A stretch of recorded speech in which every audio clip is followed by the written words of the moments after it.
আজ যে 1 পট মিলটা বানাচ্ছি তার জন্য প্রথমে আমরা নিয়ে নেব 200 গ্রাম মতন গোবিন্দভোগ চাল। সেটাকে নিয়ে প্রথমে ভালো করে একটু 2-3 বার জল বদলে বদলে ধুয়ে নেব। ধুয়ে নিয়ে 20-25 মিনিট মতন সেটাকে একটু রেখে দেবো। তারপর এই যে 1 পট মিলটা বানাচ্ছিলাম সেটার জন্য চাল তো আমরা ভিজিয়ে রেখেছি আগে। এবারে আমরা কিছু ভেজিটেবলস কেটে নিয়েছি। আপনার পছন্দ মতন ভেজিটেবল দিতে পারেন। এখন আমি গাজর দিয়েছি, বিনস দিয়েছি, মটরশুঁটি, ক্যাপসিকাম আর একটু সয়াবিনও দিয়েছি। এইভাবে এটাতে অনেকটা প্রোটিনও যাবে, ভিটামিনও যাবে, খেতেও ভালো লাগবে, একবারেও হয়ে যাবে, সবকিছু দেওয়া থাকবে তাড়াতাড়ি জলদি। তাহলে এবারে আমরা রান্নাটা শুরু করি।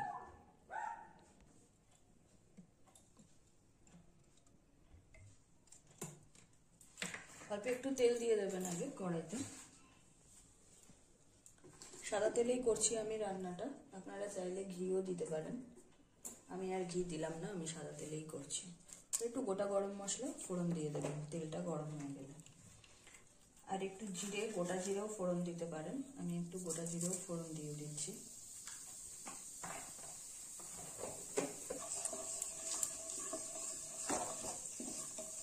এইবারে যে কাটা সবজিগুলো ছিল সেগুলোকে আস্তে আস্তে দিয়ে দেবেন।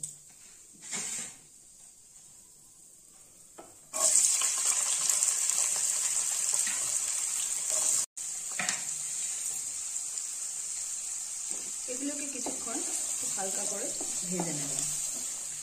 তারপরে একটু নুন, আর যদি চান একটু হলুদ দিতে তাহলে একটু হলুদ দিয়ে দেবেন।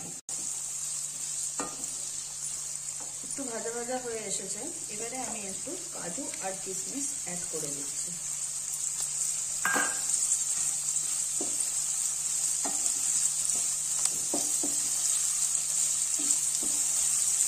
এই স্টেজে আমি একটু হালকা হলুদ গুঁড়ো,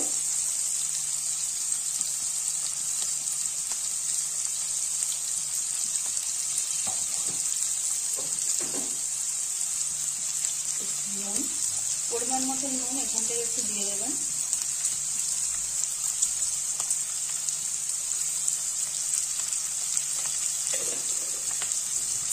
ভালো করে মিশিয়ে নিতে হবে।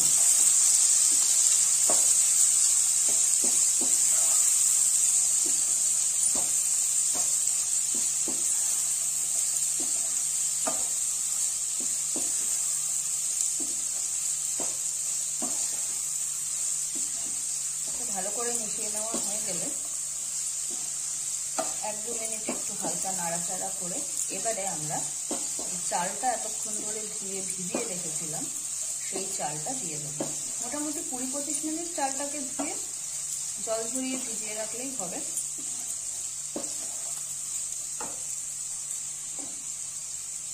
এবারে সেই চালটা দিয়ে দিচ্ছি। চালটা মেশানোর পর আবার ভালো করে একটু নাড়িয়ে নেব। আঁচটা মিডিয়াম টু হাই রাখবেন, খুব হাই পুরো হাই করে দেবেন না।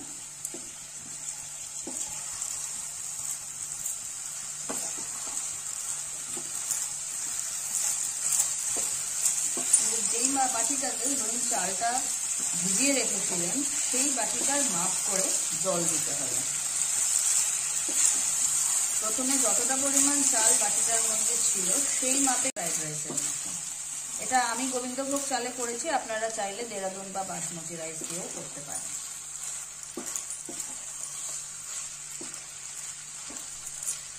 একটু ভাজা ভাজা হয়ে যাওয়ার পর এবারে একটু জলটা দিয়ে কিছুক্ষণ ঢাকা দিয়ে রাখতে হবে।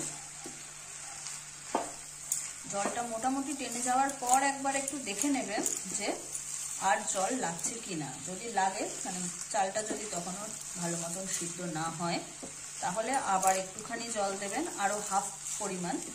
মানে যেই বাটিটাতে চালটা নিয়েছিলেন সেই বাটিটার সমপরিমাণ জল দিলেন প্রথমে, তারপরে তার অর্ধেক পরিমাণ জল আবার আরেকবার দেবেন যদি মনে হয় যে হচ্ছে না, বা কতটা লাগছে সেটা আপনারা বুঝে নিয়ে দেবেন। সবসময় চালটা তো সমান হয় না।